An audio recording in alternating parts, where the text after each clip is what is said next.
the prophet who was eaten by a lion. Imagine being given a direct command from God, clear, specific, and non-negotiable.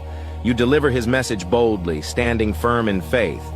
But then, someone you respect tells you that God has changed his mind. Do you listen, or do you stand by what you originally heard?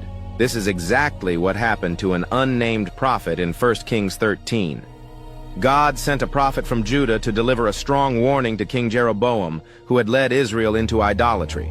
This prophet courageously prophesied against the altar at Bethel, declaring that a future king, Josiah, would rise to destroy it.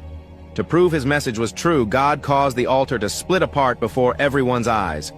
King Jeroboam, furious, stretched out his hand to seize the prophet, but his hand instantly withered. In desperation, he begged the prophet to pray for healing. When the prophet did, the king's hand was restored. But there was one specific instruction from God. The prophet was not to eat, drink, or return home by the same route. As the prophet left, an old prophet from Bethel heard what had happened. He rushed to meet the younger prophet and invited him home for a meal. But the younger prophet refused, explaining God's command. Then the old prophet did something shocking. He lied. He claimed that an angel had told him it was okay for the younger prophet to eat and drink at his house. Trusting the old prophet's words over God's direct command, the younger prophet went with him and ate.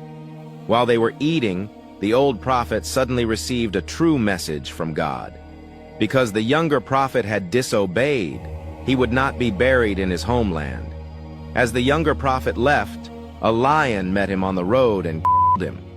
But in a bizarre turn of events, the lion didn't eat him or even attack his donkey. Instead, the lion and the donkey just stood beside the lifeless body, a chilling sign that this was God's judgment. Obedience to God's word is non-negotiable. Even if someone respected tells us otherwise, we must test every message against what God has already spoken. Partial obedience is still disobedience. Who are you listening to?